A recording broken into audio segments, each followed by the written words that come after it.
मैं देखती हूँ बेटा, एक मिनट।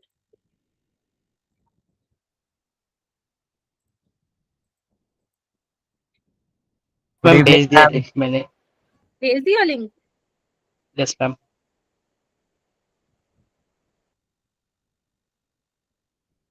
हाँ, और बच्चों के तो नहीं आए मेरे पास मैसेज। प्रखर का नहीं हो रहा लिंक ओपन। मैम अब हो गया। आ गया प्रखर? Yes ma'am. अच्छा, क्या हो रहा था? मैम ओपन नहीं हो रहा था। अच्छा, ब्लैंक। चलो ठीक है। ओके, तो जैसे कि मैंने आप लोगों को बताया था, हमारा जो फिजिकल पार्ट है फॉर 12th क्लास वो खत्म हो चुका है, मतलब वो अपन ने कंप्लीट कर लिया है। Now we are starting with inorganic chemistry. ठीक है, अब इनऑर्गेनिक में तो कायदे से तुम्हारा पीप लोग तुम्हारे स्कूल वाले एग्जाम में तो नहीं आएगा, बट ये तुम्हारे नीट में तो आएगा ही आएगा। और एक बात ये भी है, पीप लोग चैप्टर एक ऐसा चैप्टर है जो 11th में भी है, ग्रुप 13 और 14, ठीक है, एंड 15 to 18 तुम्हारा 12th क्लास में। और ये बहुत वास्ट टॉपिक है, मतलब बहुत बड़ा टॉपिक है। ठीक है, पहले ये लगा लो 12th क्लास का ही खत्म होता था 9 से 10 लेक्चर में, बट अब यही मैं खत्म करवा दूंगी तुम्हें 4 लेक्चर में। क्यों? क्योंकि बहुत सारा पोर्शन क्या हो गया, डिलीट हो गया है। ठीक है, इसमें देखो थ्योरी वाला पार्ट है, ये सोच के राजी हो रहे होंगे तुम लोग मैम इसमें न्यूमेरिकल नहीं है। ठीक है, हो सकते हो राजी, लेकिन थ्योरी भी तुम्हें फिर पढ़ना पड़ेगा। इसमें तुम्हें लाइन एनसीईआरटी उठा उठा के ना उसको अंडरलाइन कर करके हाईलाइट कर करके उसको पढ़ना है। हाईलाइट मैं कराऊंगी कि क्या क्या पढ़ना है क्या क्या नहीं पढ़ना, क्योंकि तुम पूरा पढ़ोगे तो पता नहीं कब जाके खत्म होगा, पूरा हमें पढ़ना ही नहीं है। हमें उतना पढ़ना है जितने हमारे पेपर में आएगा। हाँ, खुशखबरी ये न्यूमेरिकल नहीं है, बट ये थ्योरी है, और थ्योरी भी रटने वाली है। इनमें से बहुत सारी चीजें रटने वाली हैं। अगर आपको किसी टीचर ने बताया या मेरे से अगर कभी पढ़े हो इनऑर्गेनिक, तो मैंने कहा था इनऑर्गेनिक केमिस्ट्री में क्रैमिंग वाला पार्ट जो होता है वो ज्यादा होता है, रटने वाला पार्ट ज्यादा होता है। ठीक है, तो मैं पूरी कोशिश करूंगी कि जहां पे रटने वाली चीजें होंगी वहां पे आपको अच्छे से लर्न करवा दूंगी वो चीजें, और जहां पे समझने वाली चीजें होंगी उसको हम समझ के करेंगे। ठीक है, तो आप इसमें और हाँ, इनऑर्गेनिक में एक्सेप्शंस होती है। एक्सेप्शंस मतलब समझते हो तुम लोग? Yes yes ma'am. बेटा इस चैप्टर की पीडीएफ मेरे पास भी नहीं है, मिल जाएगी, हाँ मेरे पास मिल जाएगी, मैं शेयर कर दूंगी। मैम तुम लोग मैम इस है? चैप्टर का मैम एनसीईआरटी का मैम चैप्टर हाँ हाँ, मैम मेरे पास है, मैं ग्रुप में सेंड कर दूंगा। ठीक है, आप कर देना, फिर मैं बच्चों के साथ शेयर कर दूंगी। वैसे मेरे पास भी होगा क्योंकि मैंने एनसीईआरटी की स्निपिंग लगाई हुई है। ठीक है, ओके, इसमें एक्सेप्शंस होते हैं। एक्सेप्शंस मतलब समझते हो? हम पढ़ेंगे तो कि ऐसे ऐसे होता है, फिर उसके बाद हम देखेंगे हाँ हाँ हाँ इसमें ऐसा ऐसा नहीं होता। आप समझ रहे हो? एक्सेप्शंस बहुत आने वाली है और वहीं से पेपर में क्वेश्चन आता है। ठीक है, तो अगर मैं पेपर की बात करूं तो पहले बहुत इंपॉर्टेंट हुआ करता था टॉपिक, आप देख लो कितने सारे क्वेश्चंस आए हुए हैं। ठीक है, अब क्यों हुआ है चैप्टर, क्योंकि काफी छोटा मतलब कम कर दिया गया है। तो अगर मैं 2024 की बात करूं बेटा, तो इस चैप्टर से सिर्फ 2 ही क्वेश्चन आए थे। इस चैप्टर मतलब आपका वो 11th वाला मिला के 12th वाला मिला के, पहले के टाइम मतलब पिछले से पिछले साल अपने 4 4 3 3 6 6 क्वेश्चन भी आए। ठीक है, क्योंकि चैप्टर बहुत इन्होंने कम कर दिया है, इसलिए नंबर ऑफ क्वेश्चंस भी यहाँ से कम कर दिए। ठीक है, बट यस 3 क्वेश्चन हम कह सकते हैं। तो टेंशन मत लो, मैं तुम्हें मेरी 11th क्लास की भी रिकॉर्डिंग दे दूंगी, ग्रुप 13 और 14। Good evening ma'am. Good evening बेटा। तो मैं तुम्हें ग्रुप 13 और 14 की भी रिकॉर्डिंग प्रोवाइड कर दूंगी, जब तुम लोगों के पास टाइम होगा तो तुम वो गुड भी इवनिंग देख मैम। सकते हो। मैंने ये स्टार्ट कर दिया। हाय अपेक्षा, गुड इवनिंग बेटा। चलो, अब सबसे पहले मैं बात करती हूँ पीरियोडिक टेबल की। तो पीरियोडिक टेबल में अगर तुम्हें दिख रहा हो तो जो ये वाले ब्लॉक होते हैं, ये मेरे पास एस ब्लॉक होते हैं बेटा। ठीक है, ग्रुप 1 और यस मैम। मेरे पास एस ब्लॉक के एलिमेंट्स होते हैं जो कि सिलेबस में नहीं है, डिलीट हो चुका है। एस ब्लॉक चैप्टर डिलीट हो चुका है तुम्हारे सिलेबस से। ठीक है, इसकी कुछ कुछ बातें जो होती है वो इंपॉर्टेंट होती है, जो तुम केमिकल बॉन्डिंग में पढ़ते हो, बट वो बात की बात है, अभी हमारा इस पे फोकस ही नहीं है। ठीक है, जो ये वाले एलिमेंट्स होते हैं ग्रुप 3 से लेकर 12 तक, ये होते हैं आपके D block elements, D block element जो हम पी ब्लॉक के बाद में पढ़ेंगे। और ये तुम्हारे होते हैं एफ ब्लॉक के एलिमेंट, जो हम पी ब्लॉक के बाद पढ़ेंगे। अब हम किस पे फोकस करने वाले हैं? पी ब्लॉक के ऊपर, जो आपके ग्रुप 13 to 18 वाले एलिमेंट्स होते हैं, हम पी ब्लॉक एलिमेंट्स बोलते हैं, जिसमें से ग्रुप 13 और 14 आप ऑलरेडी 11th में पढ़ चुके होते हो। 12th में आप लोगों को पढ़ना है 15, 16, 17 और 18 ग्रुप। इसमें से सबसे इंपॉर्टेंट है 15वां ग्रुप। इसमें मेरे को 2 लेक्चर जाएंगे, बाकी तो ये एक दिन का काम है 16 और ये एक दिन का काम है, तो 4 दिन में ये पूरा तुम्हें पी ब्लॉक में करवा दूंगी। एंड क्वेश्चन भी, जितने क्वेश्चन भी इसके मैं अलग से बना के दूंगी तुम लोगों को, समझ रहे हो? मैं क्योंकि आप लोग अगर PYQs देखोगे ना तो उसमें तो पूरा पी ब्लॉक के क्वेश्चंस होंगे, जबकि तुम्हें पूरा पी ब्लॉक तो करना ही नहीं है, तो मैं तुम्हें अपने एंड से जो है क्वेश्चंस दूंगी, तुम्हें सिर्फ वही करना है। क्लियर है? चलो Yes, ma'am. चलो अब जल्दी से अपनी, अगर तुम्हारे पास एनसीईआरटी है तो एनसीईआरटी निकाल लो, वरना नोट्स इस चैप्टर के जनरली मैं प्रेफर करती हूँ मत बनाओ, क्योंकि इसमें सारी चीजें जो है आपको एनसीईआरटी में हाईलाइट करवाऊंगी मैं, ठीक है? तो अगर किसी के पास एनसीईआरटी है तो आप वो ओपन कर लीजिए, नहीं है तो कोई बात नहीं, अभी अपना रफ में लिखते जाइए, यार जहां पे भी लिखना है लिख, ठीक है? तो बेटा सबसे पहले मैं बात करूंगी ग्रुप 15 के एलिमेंट्स कौन कौन से होते हैं। पहले तो यही याद करो, नाइट्रोजन होता है, फॉस्फोरस होता है, आर्सेनिक होता है, एंटीमनी होता है और बिस्मथ होता है। क्या होता है? नाइट्रोजन होता है, नाम क्या क्या है इनके? नाइट्रोजन होता है, फॉस्फोरस होता है, देखो मैं बहुत स्लो जा रही हूँ, अगर मैं बहुत स्लो भी चलूंगी ना तब भी क्या बोल रही हो बेटा? मोस्कोवियम, फोस्फोनियम कहाँ गया? फोस्फोरस, आर्सेनिक है ना, ये होता है एंटीमनी, एंटीमनी, और ये होता है मेरा बेटा बिस्मथ, बिस्मथ। क्लियर है? कैसे याद करोगे इसको? इसको आप याद करोगे नाना पाटेकर, नाना पाटेकर, ऐश्वर्या, ऐश्वर्या, अरे मेरी हिंदी लिखना बड़ा खराब है भाई, ऐश्वर्या, सब बीमार, सब बीमार, याद हो जाएगा। नाना यानी nitrogen, Patekar phosphorus, Aishwarya arsenic, सब एंटीमनी, बीमार बिस्मथ। क्लियर है? Yes, ma'am. तो यानी कि ग्रुप 15 के जो एलिमेंट्स हैं nitrogen, phosphorus, arsenic, antimony, bismuth. अच्छा तुम ये बोल रही थी मोस्कोवियम, ये याद नहीं करना, हटा दो इसको, इसको हम नहीं स्टडी करते हैं केमिस्ट्री में। मेन आपको यहाँ तक याद रखना है नाइट्रोजन, ये क्या हो गया, अरे ये क्या हो गया, एक सेकंड, हाँ, nitrogen, phosphorus, arsenic, antimony, bismuth. और क्लास में ही याद करवाऊंगी, क्लास में ही लर्न करके जाना है, ताकि तुम घर पे जो है इसको सिर्फ रिवाइज कर लो कि क्लास में मैम ने कितना करवाया है। दैट्स इट, ठीक है? चलो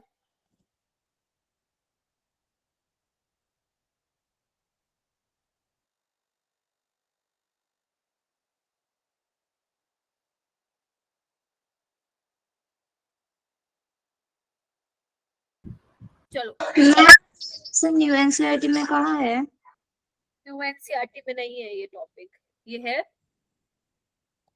पुराने एनसीईआरटी में है जी। आपको ये पीडीएफ मिल जाएगी ओल्ड एनसीईआरटी वाली, शिव शेयर कर देगा, वरना मेरे पास भी रखी होगी, देन आप उसमें से पढ़ेंगे, ठीक है जी? शिव मेरे को दोनों शेयर कर देना, हिंदी वाली भी। मैम इंग्लिश वाले है मेरे पास। इंग्लिश वाली है क्या? चलो कोई बात नहीं, यस मैम। कोई बात, ठीक है जी? स्क्रीन विजिबल नहीं है तो रिज्वाइन कर लो बेटा, मुझे पानी पीने की जरूरत है, ठीक है? आगे देखो क्या लिखा हुआ है,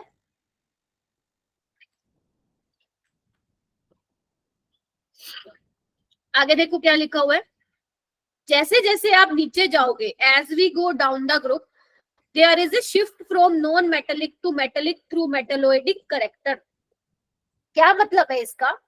कि जैसे जैसे आप नीचे जाओगे बेटा तो मेटेलिक करेक्टर क्या होगा तुम्हारा? इंक्रीज होगा। मेटेलिक करेक्टर का मतलब क्या होता है? जो इलेक्ट्रॉन को देने की टेंडेंसी रखता है, जो इलेक्ट्रॉन को देना चाहता है, उसको हम मेटल बोलते हैं। जो इलेक्ट्रॉन लेना चाहता है, गेन करना चाहता है, उसको हम नॉन मेटल बोलते हैं। और जो दे भी सकता है, ले भी सकता है, वो कौन सी वाली कैटेगरी में आ जाएगा? इन दोनों के बीच वाली कैटेगरी में आ जाएगा, जिसको हम मेटलोइड बोलते हैं। ठीक है, तो नाइट्रोजन और फॉस्फोरस आपके क्या है बेटा? नॉन मेटल है। याद करो बेटा, यहाँ से क्वेश्चन आया हुआ है। आर्सेनिक और एंटीमनी तुम्हारे क्या है? मेटलोइड है।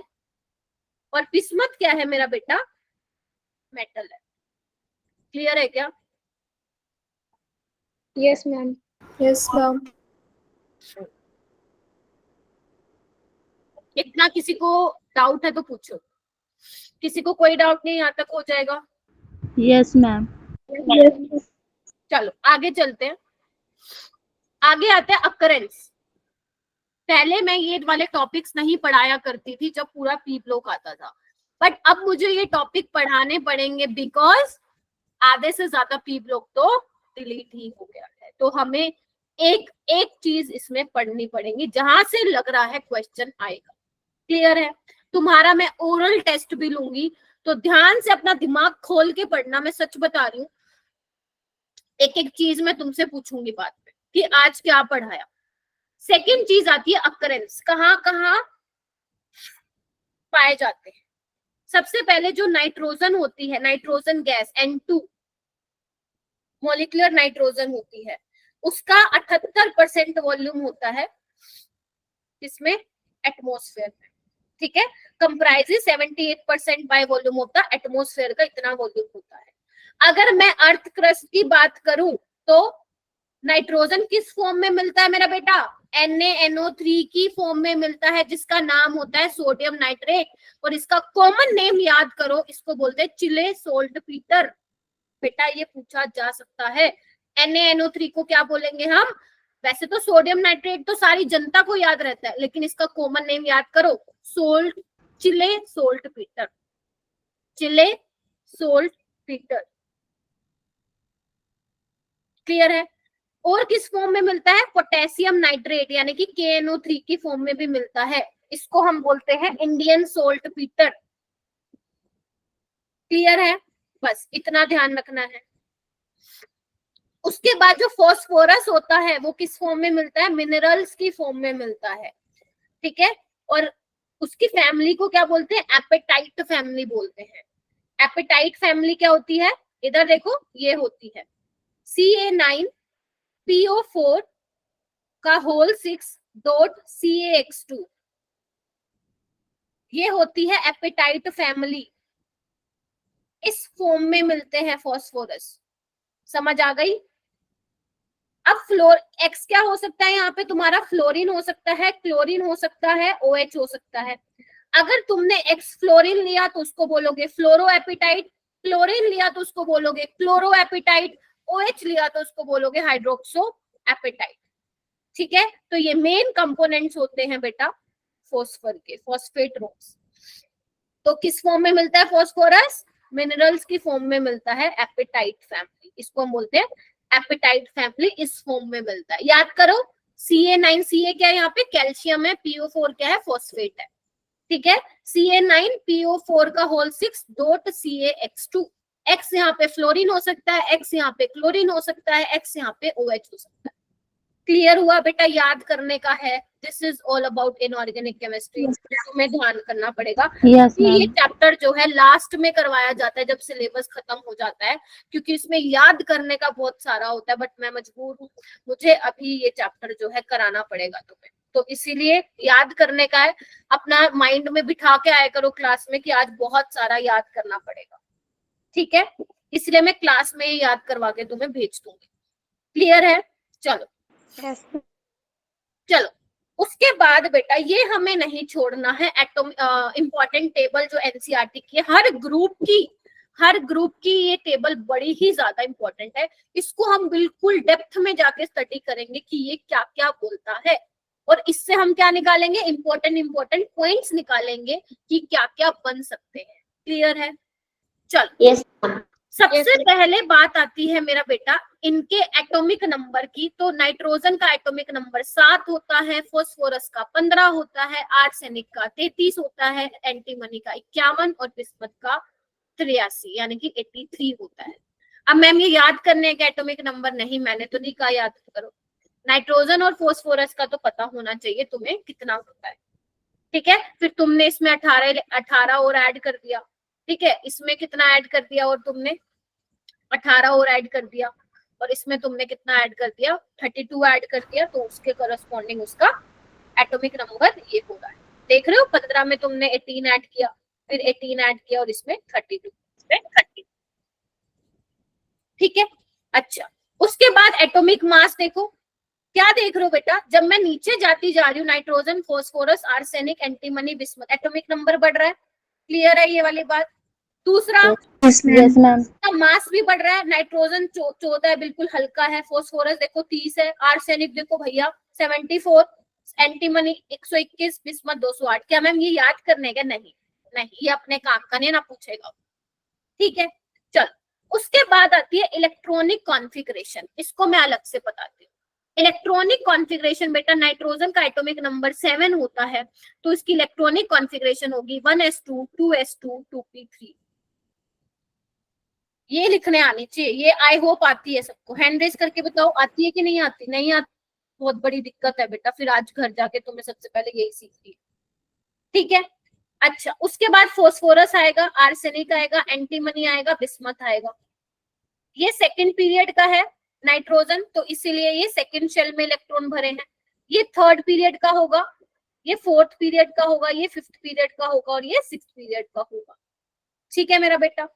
तो यहाँ पे क्या होगा मेरा बेटा, फोस्फोरस का कितना होता है एटॉमिक नंबर 15, तो कैसे करोगे 1s2 2s2 2p6 3s2 3p3, ठीक है। आर्सेनिक में क्या होगा, आर्सेनिक में हो जाएगा 4s2 4p3। एंटीमनी में वैलेंस शेल कॉन्फ़िगरेशन हो जाएगी 5s2 5p3। वैलेंस शेल मतलब क्या है, लास्ट वाली शेल, किसमें इलेक्ट्रॉन है 5 में है ना, तो इसको हम बोलते हैं वैलेंस शेल कॉन्फ़िगरेशन। इसमें क्या हो जाएगा, सिक्स पीरियड में है तो लास्ट इलेक्ट्रॉन भी सिक्स्थ शेल में ही हो, ठीक है मेरा बेटा। यस बोलो। Yes ma'am. अच्छा अच्छा, और बताओ, इसको मैं ऐसे लिख दूं, 1s2 को मैं हीलियम लिख दूं, यस मैम। ठीक है। अच्छा, इसको मैं नियोन लिख दूं, 1s2 2s2 2p6 को, यस मैम। Yes ma'am. तो ये कितना आ जाएगा, आर्गन, आर्गन, क्रिप्टोन, जीनोन। बोलो हाँ या ना। Yes ma'am. Yes Yes, ma'am. ma'am. अब मुझे ये बताओ, फोर्थ पीरियड में कौन कौन सी शेल होती है? एक तो 4s हो गया, 4p हो गया, और कौन होता है, 3d भी होता है क्या? Yes ma'am. याद करो, मैंने तुम्हें सिखाया था ना, 1s 2s 2p 3s 3p 4s 4p, यहाँ पे 3d का एंट्री करवा दो, 5s 5p। तभी मैंने कहा था पीरियोडिक क्लासिफिकेशन की जरूरत पड़ेगी, तो यहाँ पे 4d आ जाएगा, 6s 6p, तो इसमें क्या आ जाएगा आपका 4f और 5d आ जाएगा, 7s 7p, तो इसमें आ जाएगा 5f और 6d। याद आ रहा है तुम्हें? Yes ma'am. यस तो मैम। अगर मेरा बेटा मैं फोर्थ पीरियड की बात करूं, तो उसमें क्या आएगा, 4s 4p और 3d में भी इलेक्ट्रॉन आ जाएंगे। अगर मैं फिफ्थ पीरियड की बात करूं, तो इसमें 4d 10 में इलेक्ट्रॉन आ जाएंगे। अगर मैं सिक्स्थ पीरियड की बात करूं, तो इसमें 5d 10 में भी आ जाएंगे, साथ ही साथ 4f में भी इलेक्ट्रॉन आ जाएंगे। देखो कितना आसान था इलेक्ट्रॉनिक कॉन्फ़िगरेशन लिखना। f में कितने ऑर्बिटल होते हैं, 7, तो टोटल मैक्सिमम कितने इलेक्ट्रॉन भर सकते हो, 14, बिकॉज 2 इलेक्ट्रॉन आते हैं। अब तुम्हें फील आ रहा है कि पीरियोडिक और केमिकल बॉन्डिंग कितना इंपॉर्टेंट पार्ट होता है इनऑर्गेनिक केमिस्ट्री का। अगर चैप्टर दोनों किसी को नहीं आते हैं, ये चैप्टर मैं गारंटी देती हूँ समझ में ही नहीं आएगा कभी। मतलब मैं ये नहीं बोल रही पूरा पता होना चाहिए, बट थोड़े थोड़े बेसिक पॉइंट्स तो पता होने चाहिए बेटा, नहीं तो बहुत प्रॉब्लम हो जाएगी अदरवाइज। प्रखर ठीक है, अनिरुद्ध, महेश, अंकिता, Yes, ma'am.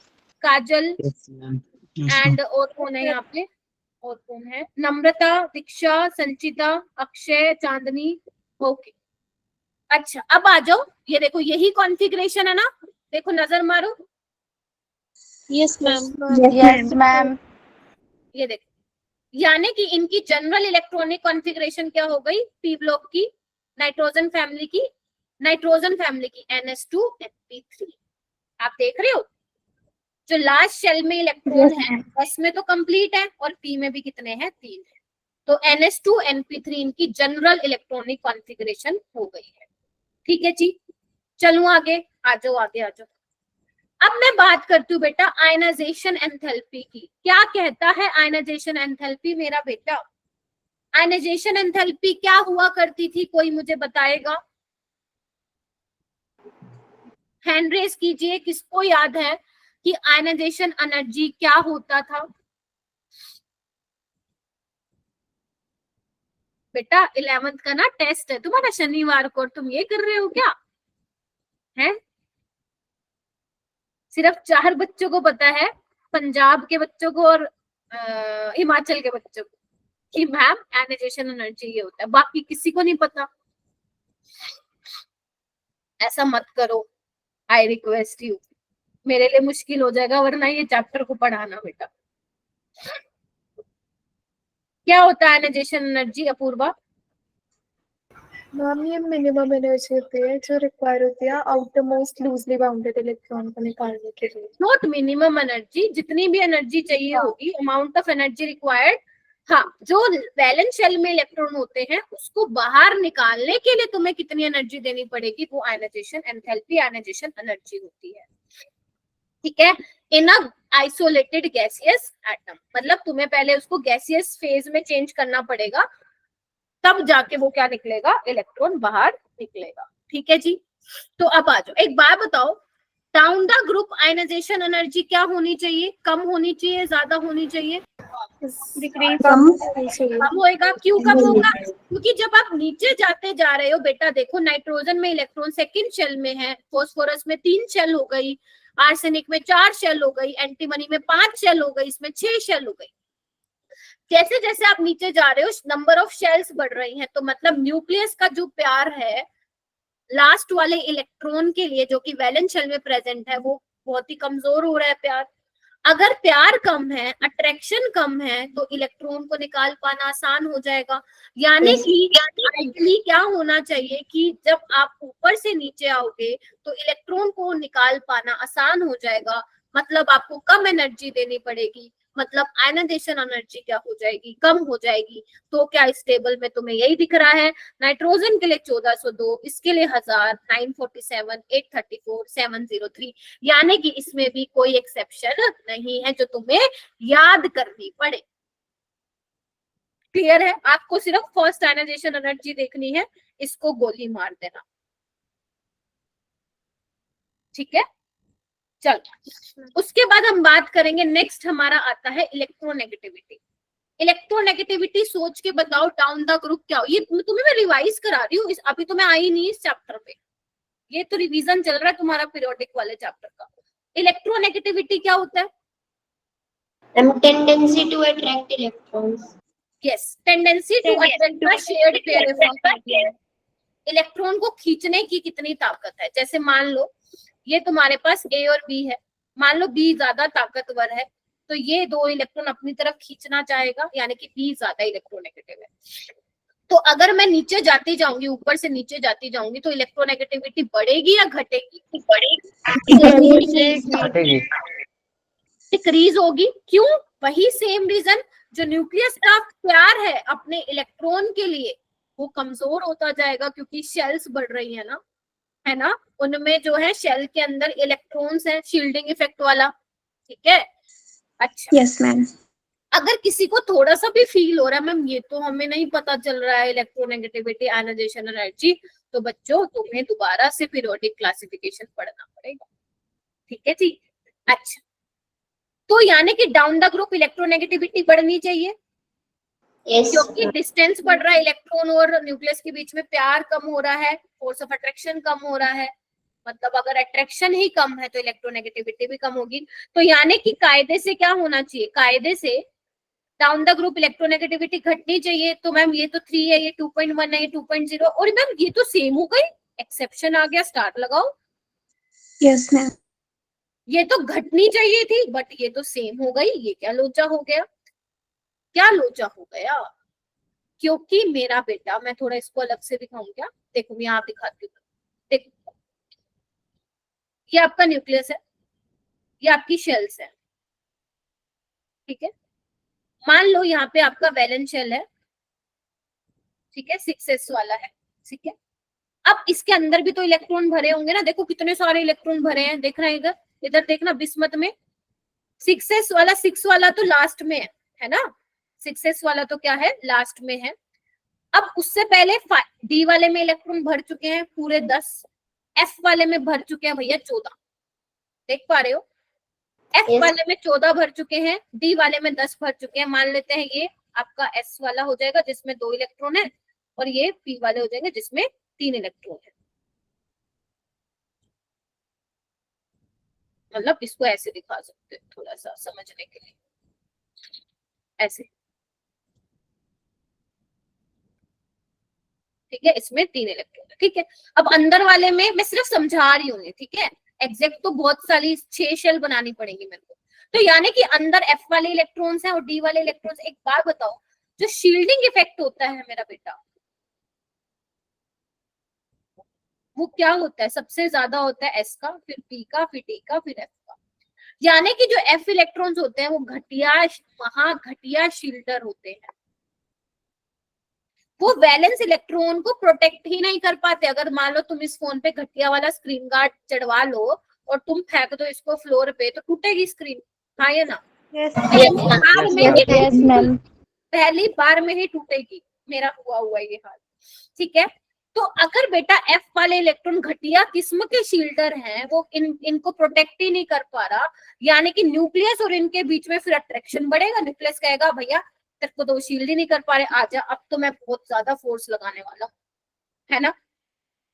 तो यानी कि अट्रैक्शन बढ़ जाएगा, तो मतलब इलेक्ट्रोनेगेटिविटी भी क्या हो जाएगी, थोड़ी सी बढ़ने की बजाय कितनी हो गई, वो बराबर ही हो गई। घटनी चाहिए थी ना, 1.9 से थोड़ी कम होनी चाहिए थी, वो उतनी ही रह गई।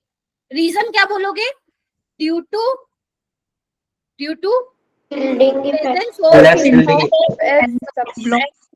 इसको केमिस्ट्री में क्या बोलते हैं? ड्यू टू इंटरविनिंग ऑफ, देखो मैं तुम्हें हिंदी में भी अब समझा रही हूँ, इससे ज्यादा हिंदी नहीं आती है।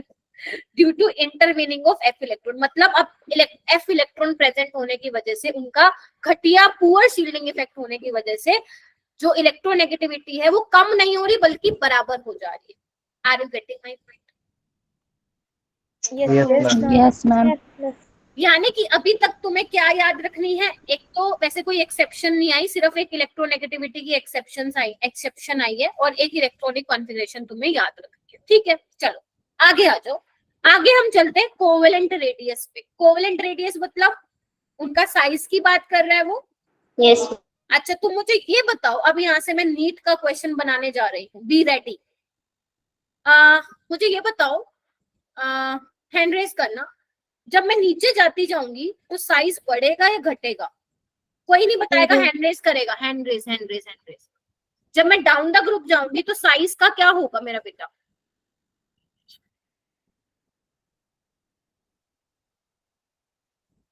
जानवी अभी दिख रही है बेटा स्क्रीन? Yes, ma'am. बस 10 बच्चों को पता है। शिवा क्या होगा बेटा साइज का? हमें याद नहीं आ रहा। नहीं सोचो, तुम्हें पता है। अंकिता क्या होगा साइज का? बढ़ेगा। क्यों बढ़ेगा अंकिता? आते क्यों हैं बढ़ेगा? हाँ क्यों बढ़ेगा? मैम क्योंकि उसमें शेल बढ़ती जाएगी। हाँ देखो ना, यहाँ पे नाइट्रोजन में कितनी थी? 2 शेल थी, यहाँ पे 3 होगी, 4, 5, 6 नंबर ऑफ शेल्स बढ़ रही है ना, तो साइज तो बढ़ेगा ना मेरा बेटा। Yes. तो यानी कि डाउन द ग्रुप हमारा साइज क्या होना चाहिए? Increase. बढ़ना क्या ये चाहिए। बढ़ रहा है? लेट्स सी, क्या ये बढ़ रहा है? मैम नाइट्रोजन का 70, देखो वैल्यू याद नहीं करनी, कहीं पता चले तुम रात को ना बैठ के 2 बजे वैल्यू याद कर रहे हो। वैल्यू ही याद करनी, कॉन्सेप्ट ध्यान रखना, मैम ने क्या बताया, क्या रटवाया, ठीक है। कहीं पता चले 70, 110 वैल्यू याद करने बैठ गए रात में, नहीं, वैल्यू याद नहीं करनी है। देखो नाइट्रोजन की कितनी है? 70, फॉस्फोरस की 110, अच्छा खासा इंक्रीज आया। Yes, ma'am. आज सेकंड में देखो 121, मतलब इतना ज्यादा इंक्रीज नहीं आया। इसमें देखो 141 20 का इंक्रीज आया और इसमें तो बहुत ही कम का आया। ये क्या लोचा होता है? जब तुम नाइट्रोजन से फास्फोरस पे जा रहे हो तो अच्छा खासा इंक्रीज आ रहा है, लेकिन जब तुम आर्सेनिक से बिस्मत में जा रहे हो तो बहुत ही मतलब कम इंक्रीज हो रहा है। ये ऐसा क्यों हो जा रहा है? मैम वो शील्डिंग इफेक्ट के कारण मैम। Very good. देखा, ऐसे पकड़ना है तुम्हें इनऑर्गेनिक का कॉन्सेप्ट। आधे से ज्यादा आंसर में ये शील्डिंग इफेक्ट वाला फैक्टर लगेगा तुम्हारा। लो और बताओ। हालांकि बढ़ तो रहा है डाउन द ग्रुप, लेकिन इतना ज्यादा नहीं बढ़ रहा है। रीजन, क्योंकि बेटा बिस्मत में एफ के इलेक्ट्रॉन्स आ गए हैं, जिसकी वजह से वो घटिया शील्डर है, जिसकी वजह से न्यूक्लियस और वैलेंस शेल के बीच में फोर्स ऑफ अट्रैक्शन बढ़ रहा है।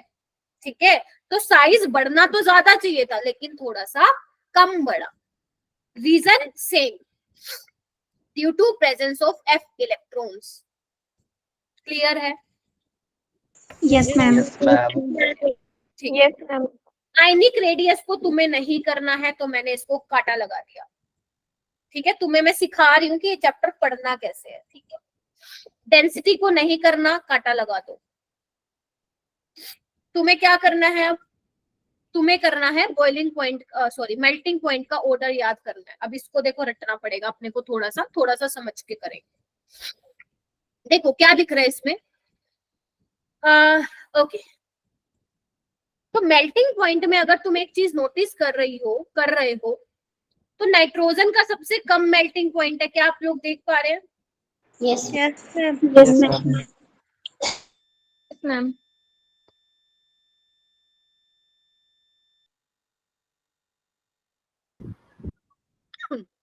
हाँ,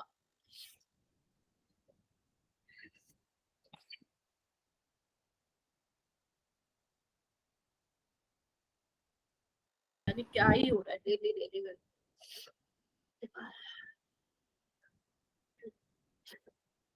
हाँ, तो मेल्टिंग पॉइंट में तुम्हें क्या दिख रहा है कि नाइट्रोजन का बहुत कम,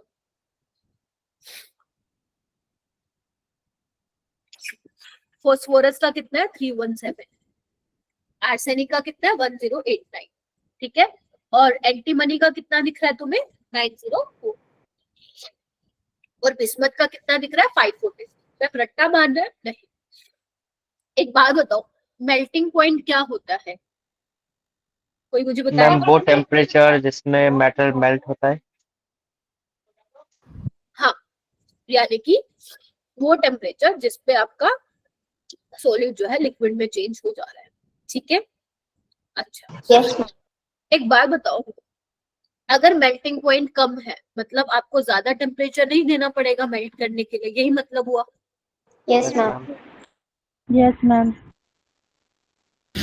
ओके, एक बात बताओ, जो आपका नाइट्रोजन है वो तो नाइट्रोजन आप सबको पता है गैस होती है, पता है ना? Yes ma'am. Yes, ma'am. ठीक है, और नाइट्रोजन का साइज भी इसमें छोटा है। तो एक बात बताओ, नाइट्रोजन बहुत हल्का है, देख रहे हो मास कितना है उसका 14। मास कितना है 14, बहुत ही हल्का है, और उसको फूंक मारो उड़ जाएगा वो। ठीक है, तो उसका मेल्टिंग पॉइंट क्या है? सबसे कम है, ज्यादा टेम्परेचर नहीं देना पड़ेगा। देखो हमें इसको लर्न करना है, मैं आपको तरीके बता रही हूँ कि किस तरीके से आप इस चीज को समझ सकते हो।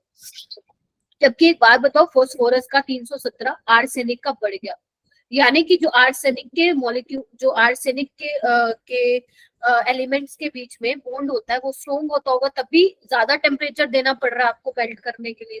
देख पा रहे Yes, हो? ma'am. और एंटीमनी का Yes, ma'am. 204 है। यानी कि अब आपको क्या याद रखना है? आपको ये ऑर्डर याद रखना है। जल्दी से ऑर्डर याद करो कि मैम मेल्टिंग पॉइंट में सबसे ज्यादा आर्सेनिक का होता है और सबसे कम नाइट्रोजन का होता है, ये तो याद रख लेना। ठीक है, क्योंकि नाइट्रोजन हल्का है तो उसका सबसे कम। अब बीच में क्या आएगा? आर्सेनिक के बाद एंटीमनी आ जाएगा। ठीक है, उसके बाद तुम्हारा बिस्मथ आ जाएगा और उसके बाद तुम्हारा फास्फोरस हो जाएगा। यानी कि ऐश्वर्या सब बीमार पहले आ जाएंगे, उसके बाद फास्फोरस और लास्ट में क्या आ जाएगा? नाइट्रोजन। क्या ये लर्न कर पाओगे बेटा? लर्न तो तुम्हें ही करना है। Yes, ma'am. Yes, ma'am. ठीक है जी, तो ये लर्न तो किसको करना है? तुम लोगों को करना है। ठीक है। अच्छा, बॉइलिंग पॉइंट का इतना ज्यादा इंपॉर्टेंट नहीं है, बट मैं फिर भी बता देती हूँ। बॉइलिंग पॉइंट भी देखो, अगर आप नीचे जाते जा रहे हो तो बॉइलिंग पॉइंट बढ़ रहा है, सिर्फ इसका क्या हो जा रहा है, कम हो जा रहा है। देख पा रहे हो, बिस्मत का क्या हो जा रहा है, कम हो Yes, जा रहा है। ma'am. अगर तुमने थोड़ा बहुत जी। पढ़ा हो तो बॉइलिंग पॉइंट ना 2-3 फैक्टर पे डिपेंड करता है। एक तो मास पे डिपेंड करता है, जिसका मास ज्यादा होता है, मॉलिक्यूलर मास, उसका बॉइलिंग पॉइंट ज्यादा होता है। और तुमने पढ़ा होगा कि अगर मॉलिक्यूलर मास ज्यादा है, वंडरवॉल फोर्स ऑफ अट्रैक्शन उसमें स्ट्रॉन्ग होंगे। ठीक है, अगर तुमने पढ़ाया था मैंने शायद, पता नहीं तुम्हें याद है कि Yes, ma'am. ठीक है। तो बॉइलिंग पॉइंट ना कुछ कुछ फैक्टर पे डिपेंड करता है, जैसे हाइड्रोजन बॉन्डिंग में आएगी आगे अभी। ठीक है, तो आप क्या करोगे, फिलहाल के लिए मेल्टिंग पॉइंट का ऑर्डर याद रखोगे, बाकी बॉइलिंग पॉइंट का सिर्फ एक बार रीड कर लोगे, बाकी ये इतना ज्यादा इंपॉर्टेंट नहीं है। क्लियर है मेरे बच्चों? Yes. Yes, ma'am. Yes, ma'am. Yes, ma'am. चलो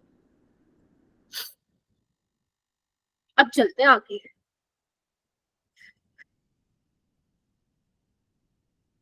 जो 1 मिनट दे दो बस मेरे को।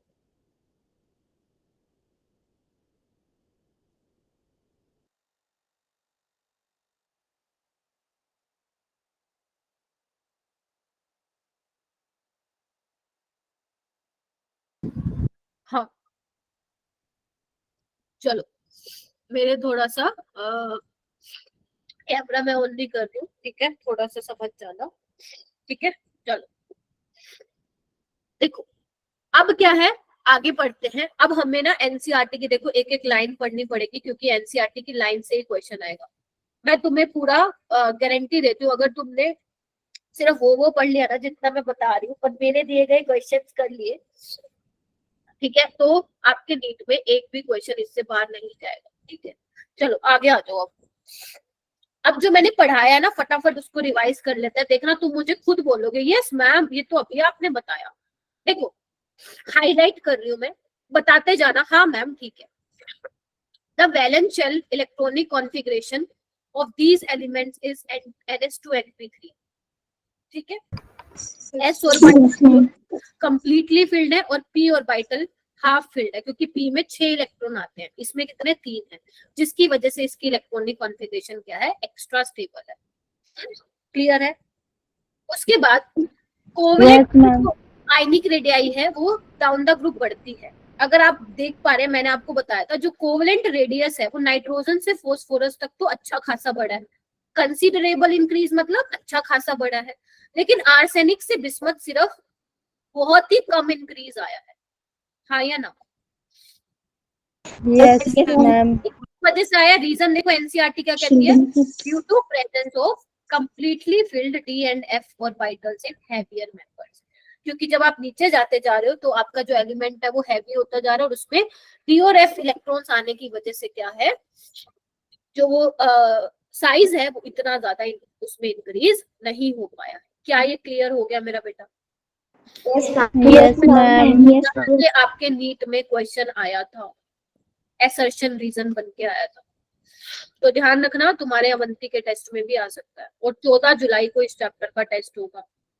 ठीक है, चलो आगे चलते हैं। आगे चलते हैं मेरा बेटा, आयनाइजेशन एंथैल्पी मुझे बताते जाना। हाँ मैम ये तो आपने पढ़ा दिया। देखो आयनाइजेशन एंथैल्पी क्या होगा, येलो ले लेती हूँ highlighter. Ionization enthalpy decrease down the group, ये सबको समझ में आ गया? Yes, ma'am. Yes, ma'am. Atomic size बढ़ रहा है, ठीक है। अच्छा, उसके बाद एक और पॉइंट मैं यहाँ पे आप लोगों को बताना चाहती हूँ, वो ये पॉइंट है मेरा बेटा कि अगर मैं ग्रुप 15 की बात करूं बेटा, तो इसमें जनरल इलेक्ट्रॉनिक कॉन्फ़िगरेशन होती है NS2 Np3, और ग्रुप 16 में होती है NS2 Np4। तो जब आप लेफ्ट टू राइट जाते हो बेटा, आपको पता है पहले नाइट्रोजन वाली फैमिली आती है, फिर ऑक्सीजन की फैमिली आती है। तो जब आप लेफ्ट टू राइट जाते हो आयनाइजेशन एनर्जी बढ़ती है, लेकिन लेकिन लेकिन लेकिन इसमें उल्टा होता है, इसमें नाइट्रोजन की आयनाइजेशन एनर्जी ज्यादा होती है किससे, ऑक्सीजन। क्यों? क्योंकि नाइट्रोजन में होता है 2s2 2p3 और इसमें होता है 2s2 2p4। तो आपको पता है नाइट्रोजन ज्यादा स्टेबल है क्योंकि उसके पास हाफ फिल्ड कॉन्फ़िगरेशन है और इसके पास नहीं है। तो मतलब पी में से इलेक्ट्रॉन, मैं थोड़ी शक्ल दिखाऊंगी वरना फील नहीं आती है, कोई नहीं। मतलब पी में से इलेक्ट्रॉन निकाल पाना जहाँ पे 3 इलेक्ट्रॉन है, क्योंकि वो हाफ फील्ड है, स्टेबल है, तो उसमें से इलेक्ट्रॉन निकाल पाना ज्यादा मुश्किल है मेरे लिए एज कंपेयर टू ऑक्सीजन वाले में से। तो नाइट्रोजन जो ग्रुप 15 के एलिमेंट्स होते हैं उनकी आयनाइजेशन एनर्जी ज्यादा होती है मेरा बेटा ग्रुप 14 से। तो यही इन्होंने लिखा हुआ है, क्या लिखा हुआ है कि ionization enthalpy of group 15 is much much much much बोल रहा है, ध्यान से सुनना, मच ग्रेटर देन ग्रुप 14। ठीक है, और जो सक्सेसिव Yes, आयनाइजेशन एंथैल्पी होती है उनका ऑर्डर ये होता है। मतलब अगर तुम एक इलेक्ट्रॉन निकाल रहे हो उसके लिए जो आयनाइजेशन एनर्जी आएगी, दूसरा इलेक्ट्रॉन निकाल रहे हो तो उसके लिए दूसरी आयनाइजेशन एनर्जी आएगी, तो तीसरा निकालो तीसरा आएगी। तो जब तुम 1 by 1 करके इलेक्ट्रॉन निकालोगे तो उनके करस्पॉन्डिंग जो आयनाइजेशन एनर्जी होगी वो हमेशा ज्यादा होती है। तो सक्सेसिव आयनाइजेशन एनर्जी मतलब समझ गए, एक के बाद एक इलेक्ट्रॉन निकल रहा मैम है। हाँ मैम जो ग्रुप 14 है वो तो डी ब्लॉक का है ना? नहीं पी ब्लॉक का ही है, सॉरी। हाँ क्या क्या तो क्या क्या मैम जब लेफ्ट टू राइट जाते हैं तो आयनाइजेशन एंथैल्पी इंक्रीज होती है, तो हाँ, तो मैंने इसलिए वो ग्रुप 16 का बता दिया। हाँ ग्रुप, अच्छा ग्रुप 14 में भी सेम ही होगा। ग्रुप 14 में क्या होता है, NH2 होता है, यस मैम, वो तो वैसे ही 15 वाली तो वैसे ही ज्यादा होती है। Yes ma'am. ठीक है, मैंने ग्रुप 16 का कंपेयर करके बता दिया, तो मैं इट्स ओके, कोई प्रॉब्लम नहीं है। ठीक है, चलो आगे चलूं। Yes, ma'am. हालांकि ये वाली बात मैं तुम्हें ग्रुप 16 में बताने वाली थी, चलो कोई बात, आगे चलते हैं मेरा बेटा। अब आगे आएंगी और चीजें, चलो चलो पढ़ते हैं। अब बात करते हैं फिजिकल प्रॉपर्टीज की। फिजिकल प्रॉपर्टीज बड़ी ज्यादा इंपॉर्टेंट है। स्क्रीन विजिबल नहीं है, रिज्वाइन कर ले बेटा। देखो फिजिकल प्रॉपर्टीज में क्या है, जितने भी आपके एलिमेंट्स हैं इस ग्रुप के, कौन कौन से हैं, nitrogen, phosphorus, arsenic, antimony, bismuth. ठीक है, ये सारे के वो क्या बोल रहे हैं, all the elements of this group are polyatomic. Polyatomic का मतलब क्या होता है, पॉलीएटॉमिक का क्या मतलब क्या होता है, बहुत सारे एटम्स, हाँ जिसमें बहुत सारे एटम्स होते हैं। लेकिन नाइट्रोजन को छोड़ दो, नाइट्रोजन क्या होता है आपका, डाई एटॉमिक होता है। नाइट्रोजन इस फॉर्म में ही मिलता है ना, ठीक है, जबकि फॉस्फोरस तो C4 में भी मिलता है। ठीक है, तो जो आपकी N2 है वो क्या है, डाई एटॉमिक गैस है। बाकी सारे क्या है, सॉलिड है। क्लियर है ये वाली बात? Yes, ma'am. आगे चलते हैं। फिर वो बोल रहा है कि मेटेलिक करेक्टर जो है डाउन द ग्रुप बढ़ता है, ये मैं ऑलरेडी बता चुकी हूँ ना, मेटेलिक करेक्टर बढ़ता है। नाइट्रोजन फॉस्फोरस मेटल है, आर्सेनिक एंटीमनी मेटलाइट्स है, और बिस्मथ मेटल है, ये मैंने ऑलरेडी बता दिया। ठीक है, आगे आओ। उसके बाद ये भी मैंने बता दिया है, the boiling point in general increase from top to bottom, ये देखो ये मैंने बता दिया। मेल्टिंग पॉइंट इंक्रीज करता है आर्सेनिक, देन डिक्रीज करता है बिस्मथ। यानी कि याद करो मैंने मेल्टिंग पॉइंट का ऑर्डर क्या बताया तुम लोगों को, इसको मैं इरेज कर देती हूँ। बताओ सारे बच्चे, मेल्टिंग पॉइंट का मैंने क्या ऑर्डर बताया तुम लोगों को,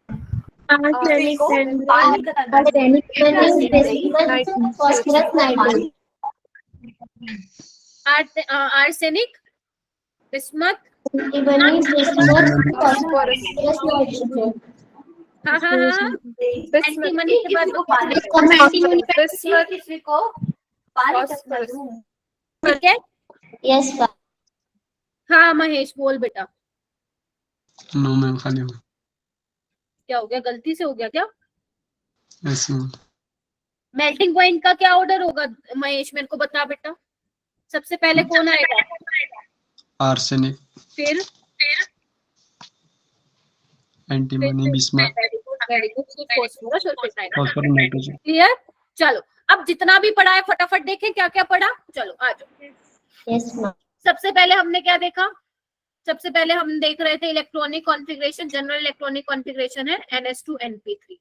ठीक है, उसके बाद हमने क्या देखा, एक कोवेलेंट रेडियस वाला कॉन्सेप्ट देखा कि नाइट्रोजन से फॉस्फोरस पे जाने पे तो अच्छा खासा इंक्रीज आ रहा है, लेकिन आर्सेनिक और बिस्मथ तक जाने में कम इंक्रीज आ रहा है। रीजन तुम्हें पता है, एफ इलेक्ट्रॉन्स की वजह से। थर्ड हमने इलेक्ट्रोनेगेटिविटी देखा था। इलेक्ट्रोनेगेटिविटी डाउन द ग्रुप घटनी चाहिए, यानी कि नाइट्रोजन, फास्फोरस, है ना, आर्सेनिक, लेकिन एंटीमनी और बिस्मथ की क्या थी, बराबर थी। बात ठीक है क्या? Yes ma'am. पॉइंट मैंने क्या बताया था तुम्हें, मेल्टिंग पॉइंट का बताया था। Yes ma'am. Yes, ma'am. Melting point मैं फिर याद करवा रही हूँ, आर्सेनिक का सबसे ज्यादा, नाइट्रोजन का सबसे कम, इसके बाद एंटीमनी, बिस्मथ और एंटीमोनी फास्फोरस। ठीक है। उसके अलावा और कुछ बताया? हाँ मैम, आपने बोला था नाइट्रोजन, फास्फोरस नॉन मेटल है, आर्सेनिक और एंटीमनी आपके वो है मेटलोइड है, और आपका बिस्मथ क्या है, मेटल। एक और इम्पोर्टेंट पॉइंट छोड़ दिया मैंने, जो कि सुपर डुपर इम्पोर्टेंट है, वो पॉइंट है बेटा ये, इसको हाईलाइट करो। एक्सेप्ट, अरे हाँ, except nitrogen all the element show allotropy. पता नहीं कितनी बार एंट्रेंस में आया होगा ये। नाइट्रोजन को छोड़ के सारे एलिमेंट्स एलिट्रोपी शो करते हैं। अब एलोट्रोपी क्या होता है, याद है? कार्बन के एलोट्रोप पढ़ते थे बचपन Yes, में। ma'am. Yes ma'am. आप बोलते थे कार्बन, डायमंड, ग्रेफाइट, फुलरिन में एग्जिस्ट करता है, ठीक है, लेकिन नाइट्रोजन भैया नहीं दिखाता है। फास्फोरस दिखाता है, white phosphorus, red phosphorus, black phosphorus, arsenic के भी होते हैं, बिस्मथ के भी होते हैं, लेकिन नाइट्रोजन एलोट्रोप्स नहीं दिखाता है। नाइट्रोजन की एलोट्रोप्स फॉर्म नहीं हो सकता है। तो यहाँ पे एक और एक्सेप्शन, एक और चीज मैंने तुम्हें याद करा दी कि nitrogen does not show allotropy. Namrata ठीक है मेरा बेटा? Anirudh Yes, ma'am. कैसा लग रहा है चैप्टर? हम अच्छा लग रहा है। चलो इतना हमने पढ़ लिया, आगे बढ़ो, आगे बढ़ते हैं। 10 बजे तक क्लास, अच्छा 10 बजे तक ही होती है वैसे अपनी क्लास, ठीक है, आगे चलते हैं। अब यहाँ पे क्या है, ऑक्सीडेशन स्टेट, क्योंकि ऑक्सीडेशन स्टेट हमें पता लगानी पड़ेगी कौन कौन सी तरीके की ऑक्सीडेशन स्टेट शो करते हैं, और इसमें कंसेप्ट भी आएगा एक आपका, वो मैं समझाऊंगी। इधर आओ, ध्यान से सुनना, बहुत इंपॉर्टेंट है, धीरे धीरे करके चलेंगे। ओके, पहली चीज है, इनकी जो कॉमन ऑक्सीडेशन स्टेट है, मतलब जो ये नाइट्रोजन, फास्फोरस, आर्सेनिक, ये सब जो है एलिमेंट्स जो है, इनकी जो ऑक्सीडेशन स्टेट होती है वो या तो -3 दिखा रहे होंगे, +3 दिखा रहे होंगे, या +5, ठीक है, -3 +3 +5। ये हम क्यों दिखाते हैं, +5 तक क्यों जाती है इनकी, क्योंकि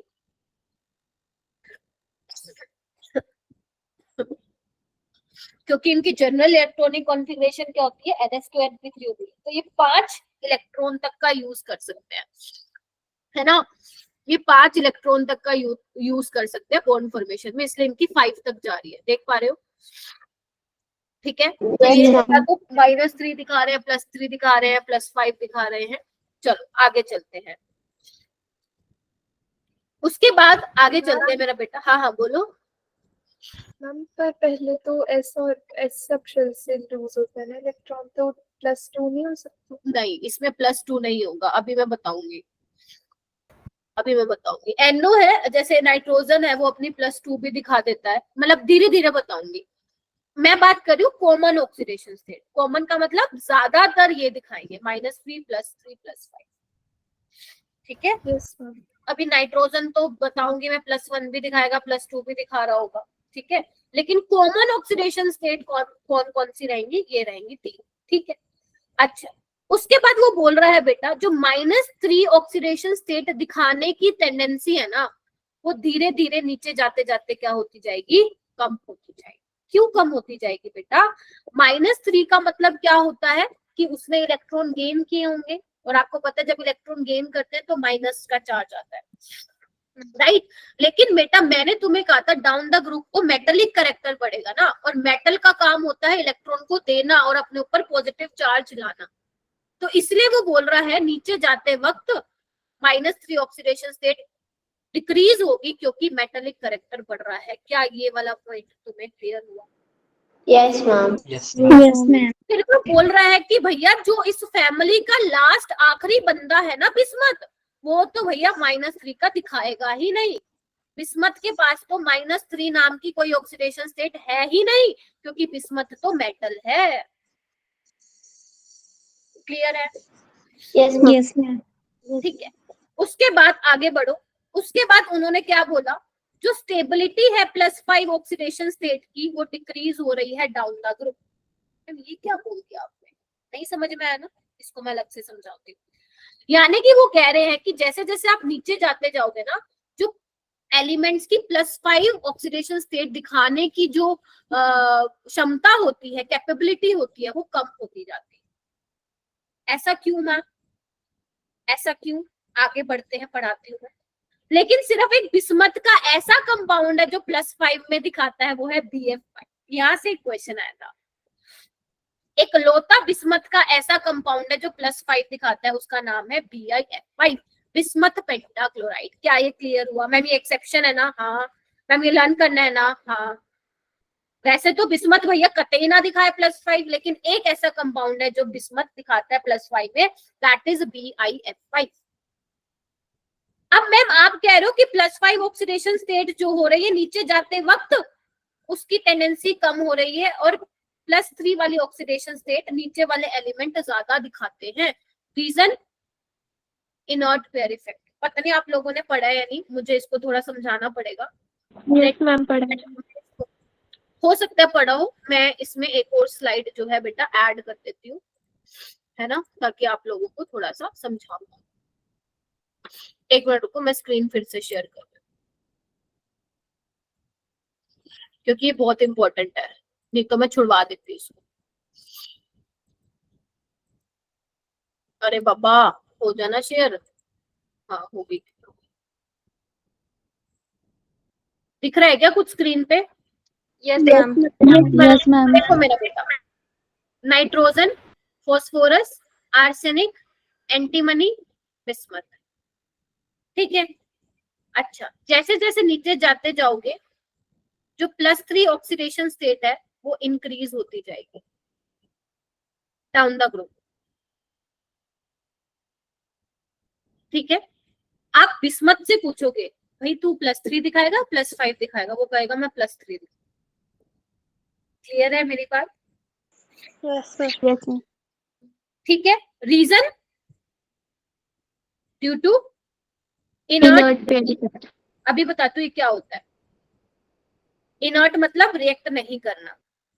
ठीक है। और ध्यान रखना, इनर्ट पेयर इफेक्ट हमेशा लास्ट एलिमेंट पे लगता है, कई बच्चे किसी और पे भी लगा देते हैं। ठीक है।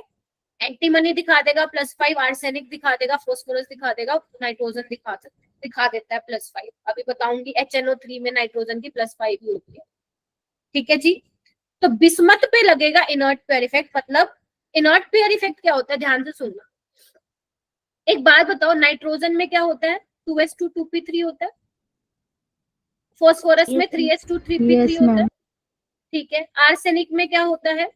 4s2 4p3। ठीक है। एंटीमनी में होता है 5s2 5p3, जबकि बिस्मथ में क्या होता है? 6s2 6p3। आपको पता है मेरा बेटा, इसमें ना 4f वाले इलेक्ट्रॉन भी फिल होते हैं और 5d वाले भी। पता है ना ये बात? Yes, Yes, ma'am. Yes, ma'am. तो अगर मैं बात करूं, मान लो ये आपकी 6th शेल है, 1 2 3 4 5, ये वाली 6th शेल है, इसमें 6s2 6p3 है, लेकिन इसके अंदर और इलेक्ट्रॉन भी भर चुके हैं, जो कि आधे तो मैंने दिखाए नहीं है। यानी कि मैं सिर्फ ये दिखाना चाह रही हूँ, तुम्हें इस पे हाईलाइट करना चाह रही हूँ। 4f वाले इलेक्ट्रॉन्स भर चुके हैं, d वाले भर चुके हैं। तुम्हें पता है 4f का घटिया शील्डिंग इफेक्ट होता है, हाँ या ना? Yes. Yes, ma'am. Yes, ma'am. तो एक बात बताओ, अगर घटिया शील्डिंग इफेक्ट होता है तो ये लास्ट वाले इलेक्ट्रॉन को शील्ड नहीं कर पाएगा, यानी कि न्यूक्लियस का अच्छा खासा फोर्स ऑफ अट्रैक्शन लगेगा इन पे, Yes, ma'am. हाँ या ना? 6। और आपको Yes, पता है, ma'am. अगर मैं 6s और इधर आओ, अगर मैं इसमें भी बात करूं 6s और 6p, 6s वाला ज्यादा न्यूक्लियस के नजदीक होगा ना, न्यूक्लियस के पास होगा, p वाला थोड़ा सा दूर होगा। अगर हम रियल पिक्चर में घुसे तो पता है ना तुम्हें, अगर मैं सेम शेल की बात करती हूँ तो S वाले थोड़े पास होते हैं, P वाले दूर होते हैं, ठीक है। तो S वाले इलेक्ट्रॉन पे क्या है, फोर्स ऑफ अट्रैक्शन ज्यादा लगेगा। तो मेरा बेटा जो 6s में इलेक्ट्रॉन्स है वो पार्टिसिपेट ही नहीं कर पाएंगे बॉन्ड फॉर्मेशन में। अगर तुम्हें बॉन्ड बनवाना है तो वो कहेगा भाई तुम्हारे पास सिर्फ P के 3 इलेक्ट्रॉन है, ये लेने हैं तो लो वरना भाग लो यहाँ से, क्योंकि S वाले इलेक्ट्रॉन तो पार्टिसिपेट नहीं करेंगे। और इसी को क्या बोलते हैं मेरा बेटा, इनर्ट पेयर इफेक्ट बोलते हैं। इनर्ट मतलब नहीं रिएक्ट करेगा, पेयर मतलब पेयर ऑफ इलेक्ट्रॉन 6s वाले नहीं पार्टिसिपेट करते हैं बॉन्ड फॉर्मेशन में। वो कहेगा भाई तेरे पास 3 है, ये चला जा। लेकिन BF5 एक ऐसा एक्सेप्शन था जिसने जबरदस्ती ना 6s में से भी इलेक्ट्रॉन निकाल लिए। इसके अलावा कोई और कंपाउंड नहीं है बिस्मथ का जो +5 दिखाता है, +3 दिखाता है। आई होप क्लियर हुआ हो कि इनर्ट पेयर इफेक्ट क्या होता है। अगर केमिस्ट्री की लैंग्वेज में बोलोगे तो इनर्ट पेयर इफेक्ट क्या बोलते हैं, लिखो। केमिस्ट्री की लैंग्वेज में बोलते हैं reluctance of S electron to participate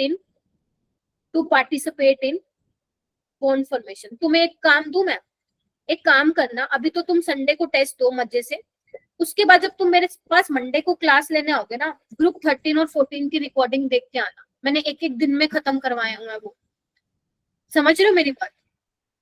yes sir. Yes, ma'am. पूरा बल्कि Yes, डिटेल ma'am. में करवाया वो, डिटेल में इन द सेंस कि ये मैंने करवाया था लगभग 3-4 साल पहले करवाया था, जब पूरा पी ब्लॉक आया करता था। तो तुम्हें और ज्यादा नॉलेज मिलेगी, तो तुम कर सकते हो उसको, ठीक है। चलो समझ आ गया इनर्ट पेयर इफेक्ट क्या है? तो यही मैं बोल रही हूँ। अब देखो तुम्हें ये समझ में आ जाएगा। एनसीईआरटी वाला तो ना एक वर्ड लिखते ही आगे चला जाता है, बट हमें तो पूरा डिटेल समझना पड़ेगा। तो stability of +5 oxidation state decreases और +3 वाली इंक्रीज होती है, reason due to inert pair effect. और ध्यान रखना इनर्ट पेयर इफेक्ट हमेशा सिर्फ लास्ट एलिमेंट पे लगता है। क्लियर हो गया? फिर आगे देखो क्या कहता है। Yes, ma'am. बिसाइड, बेटा दीपिका एक बार रीजॉइन कर मेरा बेटा। बिसाइड +5 ऑक्सीडेशन स्टेट, मतलब वो कह रहा है कि जो नाइट्रोजन भैया है ना, वो क्या दिखाते हैं, +5 के अलावा +1 भी दिखाते हैं, +2 भी दिखाते हैं भैया, +4 भी दिखाते हैं, ठीक है। किसके साथ? जब वो ऑक्सीजन के साथ रिएक्ट करता है। तो ये तुम्हारे काम की लाइन नहीं है, ये तुम्हें ऐसे पूछा नहीं जाएगा, ठीक है। तो इसको छोड़ दो, जो तुम्हारे काम के देखो मैं नहीं बताऊंगी, ठीक है। चलो उसके बाद तुम्हारे काम का कुछ है क्या? नहीं है, छोड़ दो। बस तुम्हारे काम तक, तुम्हारे काम का था यहाँ तक, इनर्ट पेयर इफेक्ट तक। इतना क्लियर है क्या सबको? मैम हाँ बोलो। मैम तो इनर्ट पेयर की आपने डेफिनेशन लिखाई है, उसमें पहला वर्ड क्या लिखा है? Reluctance okay ma'am. Reluctance is the word, मतलब एस जो इलेक्ट्रॉन्स है वो पार्टिसिपेट नहीं करते, कमी हो जाती है, मतलब एस इलेक्ट्रॉन्स जो है नहीं पार्टिसिपेट कर पाते हैं, ठीक है। चलो तुम्हारा काम का था सिर्फ यहाँ तक, कहाँ गया? इनर्ट पेयर इफेक्ट तक। बाकी तुम्हें नहीं करना है। मैम नहीं पढ़ाओगे क्या? करने की जरूरत ही नहीं, क्योंकि तुम्हें ऑलरेडी ये चीजें आगे आने वाली क्लासेस में पता लग जाएंगी। तो जरूरी है अपने को ज्यादा थ्योरी पढ़ना? नहीं है, हो जाएगा। चलो मेरा बेटा आगे आओ मैम। ओके आगे हम आते हैं, नेक्स्ट पड़ाव पे हम पहुंचते हैं। उसके बाद वो बोल रहा है कि नाइट्रोजन के केस में बेटा, आपको पता है नाइट्रोजन +1 +4 +5 भी दिखा रहा है। तो वो कह रहा है अगर नाइट्रोजन इनमें से कोई किसी ऑक्सीडेशन स्टेट में है ना, तो वो डिस्प्रपोर्शनेशन रिएक्शन शो करेगा। और तुम्हें अगर याद हो, मैंने कभी तुम्हें बताया था किसी जमाने में कि जहां जहां पे डिस्प्रपोर्शनेशन वर्ड हो ना, वहां पे स्टार मार्क कर लेना। डिस्प्रपोर्शनेशन रिएक्शन का क्या मतलब होता है, बताओ, कौन बताएगा? मैम जो रिडक्शन में भी जा रहा हो और ऑक्सीडेशन में भी जा रहा हो, मतलब सेम बंदे की, सेम स्पीसीज का रिडक्शन भी हो रहा हो और ऑक्सीडेशन भी हो रहा हो। इधर आओ, अगर मैं तुम्हें बोलूं HNO2, इसमें नाइट्रोजन की ऑक्सीडेशन स्टेट सारे बेटा निकाल के बताएंगे मेरे को, निकाल के बताओ सारे बच्चे, नाइट्रोजन की क्या ऑक्सीडेशन स्टेट होगी? और चाटा लगाऊंगी अगर नहीं निकाली तो। हाइड्रोजन की +1, नाइट्रोजन की नहीं पता, X मान लो, ऑक्सीजन पे -2 का चार्ज होगा, तो ये कितना हो जाएगा? -2। Ma'am +3 +3 yes +3। तो नाइट्रोजन क्या है यहाँ पे? +3 में। और यहाँ पे नाइट्रोजन किस में है? +5 में। निकाल के देखो। और यहाँ पे नाइट्रोजन +2 में। निकाल के देखो सारे बच्चे। Yes ma'am. सारे बच्चे निकालो एंड मुझे थम्स अप दो। यस मैम हमने तो निकाल लिया। जल्दी से give me thumbs up. Sidra, Tamanpreet, Apeksha, Ankita, बाकी शिव, नम्रता, जानवी, बताओ भाई। अच्छा हो गया तुम्हारा, प्रखर ने निकाल लिया। जिसको नहीं आती ऑक्सीडेशन स्टेट निकालने, बेटा एक बार आपको ये सीखना पड़ेगा। अब क्या करूं, मैं सारी चीजें नहीं पढ़ा सकती हूँ यहाँ पे, क्योंकि अगर सारी चीजें जो पढ़ा चुकी हूँ, जो आप पढ़ चुके हो 11th में, अगर वो भी पढ़ाने लग गई तो फिर अपना सिलेबस नहीं होगा बेटा। तो ये वाली कुछ चीजें हैं आपको आनी चाहिए, ठीक है। अगर आप 11th में होते ना तो शायद फिर भी मैं ये चीज ना बोलती, but now you are in 12th, तो इतना मैं उम्मीद लगा सकती हूँ तुम लोगों से कि एटलीस्ट ऑक्सीडेशन स्टेट तो निकालने आनी चाहिए। तो एक बात बताओ, जो नाइट्रोजन भैया जी हैं इधर आओ, वो +3 से +5 में भी जा रहे हैं और +3 से +2 में भी जा रहे हैं, तो यानी कि ये किसका एग्जाम्पल है? जल्दी से बोलो। Disproportionate reaction.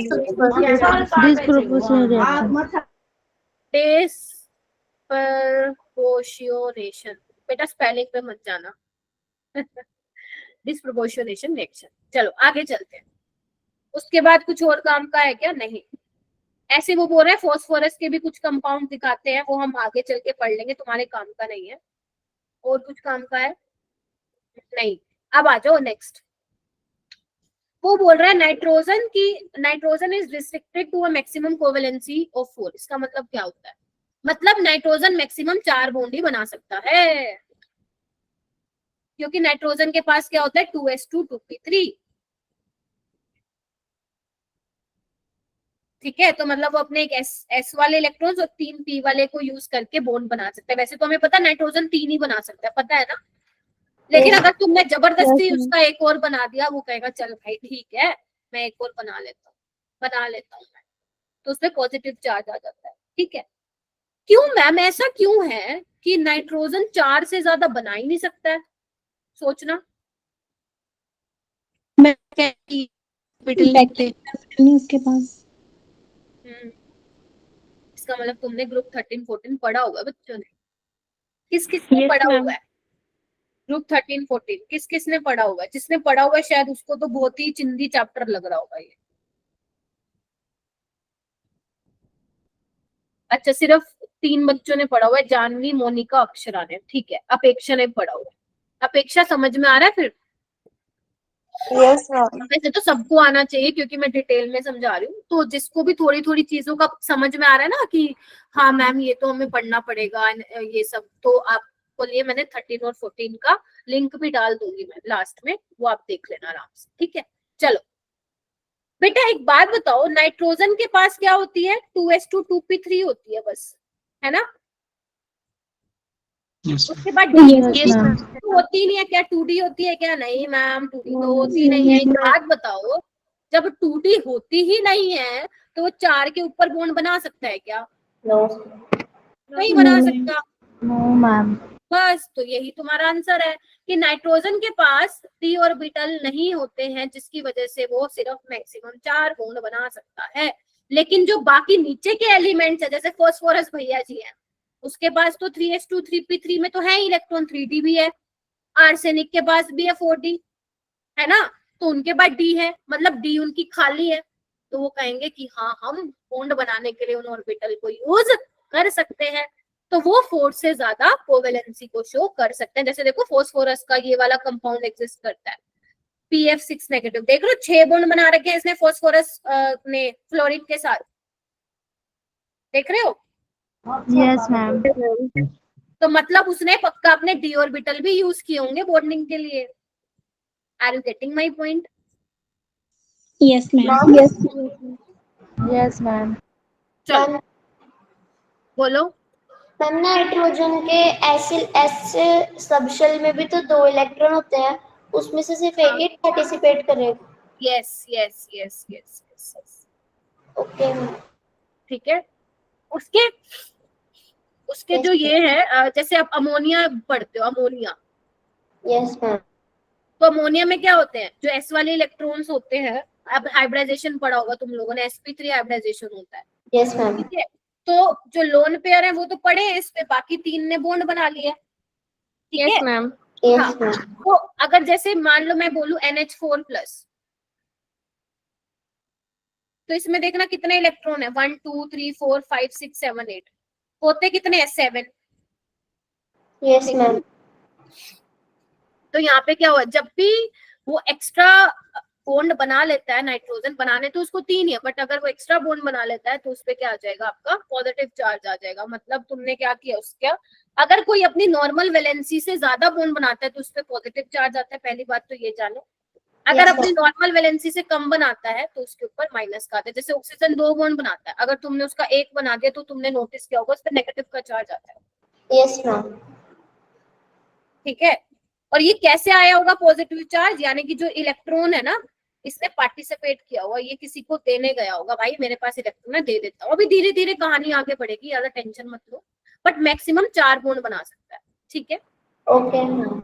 आगे बढ़ते हैं। आगे आता है एनोमलस बिहेवियर। एनोमलस मतलब क्या होता है, अजीबोगरीब। ध्यान रखना, जो तुम्हारे पी ब्लॉक के एलिमेंट्स होते हैं उनमें जो पहला एलिमेंट होता है ना, उसके बहुत नखरे होते हैं। उसके क्या होते हैं, बहुत ही ज्यादा नखरे होते हैं। ठीक है, वो बाकी सबसे थोड़ा सा अलग बिहेव करता है। Yes ma'am. कैसे, जैसे बताती हूँ। पहली चीज तो नाइट्रोजन बोल रखा है इन्होंने, डिफर फ्रॉम ऐसे फलाना फलाना, क्यों, एक तो साइज में छोटा है बेचारा, ऊपर से इलेक्ट्रोनेगेटिविटी बहुत ज्यादा है, क्योंकि जिसका साइज छोटा होगा इलेक्ट्रोनेगेटिविटी ज्यादा होगी, आयनाइजेशन एनर्जी भी बड़ी भयंकर होगी। और सबसे बड़ी बात भैया, इसके बाद डी और वाइटल ही नहीं होते। तो इसके पास अगर डी और वाइटल ही नहीं होते, इसके पास सिर्फ पी और वाइटल होते, तो ये कौन सा बॉन्ड बना सकता है, सिर्फ पी पाई बना सकता है। Yes ma'am. अगर तुम्हें याद हो, Yes, ma'am. नाइट्रोजन नाइट्रोजन के बीच में जो ये 3 बॉन्ड होते हैं, ये कैसे बनते हैं, पी और वाइटल को यूज करके बनते हैं ना। यहाँ पे एक सिग्मा Yes, और ma'am. 2 पाई होते हैं, तो इसमें पी पाई बॉन्डिंग होती है, क्योंकि बेचारे के पास डी है ही नहीं, काहे को बनाएगा। जैसे आपका CN हो गया, ये भी पी पाई होता है। आपका नाइट्रोजन और ऑक्सीजन के बीच में बॉन्ड हो गया, वो भी पी पाई बॉन्ड होता है। लेकिन जो इसके नीचे वाले एलिमेंट्स है मेरा बेटा, जो इसके नीचे वाले एलिमेंट्स है वो पी पाई बॉन्ड नहीं बनाते हैं। क्यों, क्योंकि अगर मैं फास्फोरस की बात करूं तो उसके पास 3 वाली ऑर्बिटल होगी, 3p वाली, है ना। आर्सेनिक के पास 4 वाली होगी। तो एक बात बताओ, 3p का साइज इतना बड़ा है, 4p का और ज्यादा बड़ा हो जाएगा, तो इन पे ओवरलैपिंग जो होगी, इनके बीच में ओवरलैपिंग जो होगी वो अच्छी तो होगी नहीं, बेकार होगी। तो इसीलिए वो पी पाई नहीं बनाते हैं। वो किस तरह के बॉन्ड बनाते हैं फिर, वो भैया पी पाई बॉन्डिंग करते हैं, अपने डी और वाइटल को यूज करते हैं। ठीक है जी, इतना क्लियर हुआ। Yes ma'am. Yes ma'am. Please सारे बच्चे थोड़ा एक्टिव रहो, क्योंकि मेरे लिए बहुत मुश्किल है एक ऐसे चैप्टर को पढ़ाना जिसमें बहुत याद करने का होता है, और इससे पहले मुझे कुछ चैप्टर, आप लोगों को कुछ चैप्टर की नॉलेज चाहिए, तो मेरे लिए बहुत बड़ा चैलेंज है इस चैप्टर को पढ़ाना। तो प्लीज थोड़ा सा आपको समझ के चलना है चीजों को। ठीक है, तो यहाँ पे ये लिखा हुआ है मेरा बेटा, as their atomic orbitals are so large, जिसकी वजह से इफेक्टिव ओवरलैपिंग नहीं होती है, बहुत ज्यादा डिफ्यूज होते हैं। डिफ्यूज मतलब समझ रहे हो, बहुत ज्यादा बड़े साइज के होते हैं। ठीक है, ओके। तो इसीलिए रीजन यही है कि नाइट्रोजन तुम्हारा डाइएटॉमिक मॉलिक्यूल में एग्जिस्ट करता है विद द ट्रिपल बॉन्ड। और बेटा इतना ज्यादा स्ट्रॉन्ग बॉन्ड होता है ना, उसको भैया तोड़ने के लिए देख रहे हो तुम कितनी एनर्जी चाहिए, कितनी एनर्जी चाहिए, इतना तगड़ा बॉन्ड होता है। क्लियर है? Yes ma'am. ठीक है, ओके। उसके बाद क्या बोल रहा है, फास्फोरस आर्सेनिक के सिंगल बॉन्ड होते हैं, ये तुम्हें ध्यान रखने की जरूरत नहीं है। आगे आ जाओ, यहाँ पे आओ। हाउएवर द सिंगल, इधर आओ और ध्यान रखना, ये लीस्ट रिएक्टिव होता है, रिएक्ट नहीं करता है ये, क्योंकि जो इसको तोड़ने के लिए एनर्जी चाहिए ना, बॉन्ड एंथैल्पी, वो बहुत ज्यादा होती है, जिसकी वजह से ये रिएक्टिव नहीं होता है। उसके बाद एक इंपॉर्टेंट पॉइंट बता रही हूँ, नीट का क्वेश्चन बता रही हूँ। However, the single NN bond is weaker than single PP bond। भैया लगा लो इस पे मोस्ट इंपोर्टेंट का, मोस्ट इंपोर्टेंट लगा लो। क्यों, इधर देखो, अगर वो बात करें NN सिंगल बॉन्ड और PP सिंगल बॉन्ड की, तो वो कह रहा है भैया ये बहुत वीक है। ध्यान रखना, मैं बात करूं NN सिंगल बॉन्ड की, NN ट्रिपल बॉन्ड की बात नहीं कर रही हूँ। क्यों, क्योंकि नाइट्रोजन साइज में छोटा है और इसके पास क्या है, लोन पेयर ऑफ इलेक्ट्रॉन है। तो इनमें क्या होती है बेटा, लड़ाइयां होती हैं, इनमें रिपल्शन होती है, जिसकी वजह से ये बॉन्ड रिपल करते हैं, थोड़ा सा दूर जाने की कोशिश करते हैं, जिसकी वजह से ये बोल रहा है कि NN बॉन्ड कमजोर होते हैं, वीक होते हैं सिंगल PP बॉन्ड से। रीजन उन्होंने दिया हुआ एनसीईआरटी वालों ने, because of high inter electronic repulsion of non bonding electrons. In lone pair को क्या बोलते हैं हम, नॉन बॉन्डिंग इलेक्ट्रॉन, जो इलेक्ट्रॉन में पार्टिसिपेट नहीं कर पाएंगे। क्लियर है? Yes, ma'am. इसकी वजह से नाइट्रोजन की कैटिनेशन पावर बहुत कम होती है। कैटिनेशन का मतलब क्या होता है, जो अपने ही एलिमेंट के साथ बॉन्ड बनाता है, जैसे कार्बन है भाई साहब, पूरी ऑर्गेनिक केमिस्ट्री बना दी उसपे, ठीक है। तो कैटिनेशन टेंडेंसी इतनी नहीं होती है नाइट्रोजन में, क्योंकि भैया नाइट्रोजन के बॉन्ड भी बीच में ही बॉन्ड इतना कमजोर है, वो और किसके साथ क्या दोस्ती करे, ठीक है। चलो, तो मैंने ऑलरेडी बता दिया, मैक्सिमम 4 बॉन्ड बना सकता है, क्योंकि डी ऑर्बिटल नहीं होती है, तो p पाई d पाई बॉन्ड बना ही नहीं सकता, जबकि जो उसके नीचे वाले एलिमेंट्स है वो t पाई p पाई बॉन्ड बना सकता है। बस इतना ध्यान रखना है तुम्हें। ये लिगेंड्स क्या होते हैं ये भी तुम्हें कुछ समझ में नहीं आएगा, इसलिए मैं नहीं पढ़ा रही। क्लियर है क्या? Yes, ma'am. Yes, ma'am. चलो थोड़ा आगे बढ़ेंगे, या इतना बहुत है।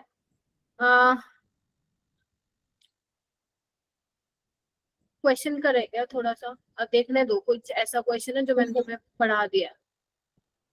हाँ, ये 3 क्वेश्चन करते हैं। पहला क्वेश्चन ये करो, हैंड रेस करना है, कोई आंसर नहीं देगा, कोई आंसर नहीं देगा, हैंड रेस करो। देखना चाहती हूँ आज कितने बच्चे मेरी बात को ध्यान से सुन रहे थे।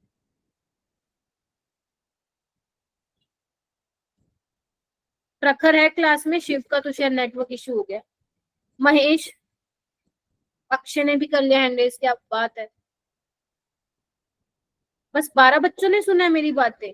रानी, काजल, ओम, जानवी, अच्छा किया। Yes, ma'am. क्या आंसर रहेगा Akshay? Option number first.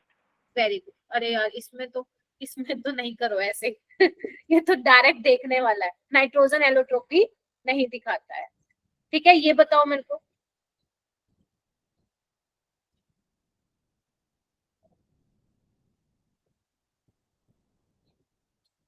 Hand raise करो, इनमें से कौन सी स्टेटमेंट गलत है? अभी तुम्हें शायद सेकंड और थर्ड समझ में नहीं आ रही होगी, बट वो धीरे धीरे आ जाएगी टाइम के साथ। बाकी तुम्हें इसका आंसर तो मिल ही गया होगा। वेरी गुड, शाबाश। अनिरुद्ध बताएगा। हाँ Aniruddh. Option A. Very good. NN bond weak होता है, ना कि स्ट्रॉन्ग होता है, ठीक है। उसके बाद ये ठीक है, ये दोनों भी ठीक है। हालांकि हो सकता है अभी आपको नहीं पता हो मैम क्या बोल रही है, बट धीरे टाइम के साथ तुम्हें पता चल जाएगा। ये वाला क्वेश्चन करो।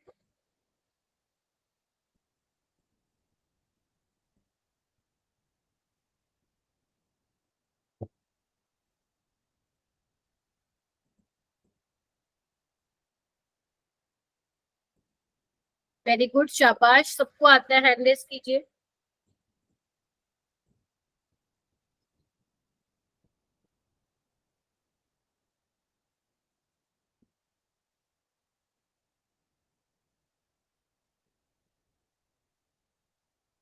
वेरी गुड, और करो। Only 11 students raise their hand. Mahesh बता बेटा। सी है कौन सा? सी वाला नहीं पढ़ रहे हो ना? काजल आप बताओ। Ma'am option B. Very good. सिर्फ बिस्मत का एक ही ऐसा कंपाउंड है जो +5 दिखाता है, वो है ये। अनिरुद्ध, ठीक है, बोलो। अंकिता, ठीक है, ओके। तो अब सुन लो ध्यान से। अब ये मैं क्यों नहीं करा रही हूँ, क्योंकि ये शायद आपको नहीं आता होगा अभी, क्योंकि मैंने पढ़ाया नहीं है, ठीक है। अब ध्यान से सुनना, इसके पीछे कुछ क्वेश्चंस भी डालें, जो क्वेश्चन तुमसे हो जाए ठीक है, वरना छोड़ देना। हाँ, तुम्हारा काम बस यही है, आज जाके इसको क्या करना है, तुम्हें रीड करना है। जितना मैं करा रही हूँ उतना रीड करना है, कहीं पता चले पूरा पी ब्लॉक पढ़ने लग गए कल बेटा मैं स्पीड पकड़ूंगी, कल मैं थोड़ा स्पीड पकड़ूंगी, क्योंकि अभी तुम्हें बेसिक बेसिक चीजें पता चल गया, आयनाइजेशन एनर्जी फलाना फलाना क्या होता है। कल मैं स्पीड पकड़ूंगी और इसको जो है ये भी कंप्लीट कराना है मुझे।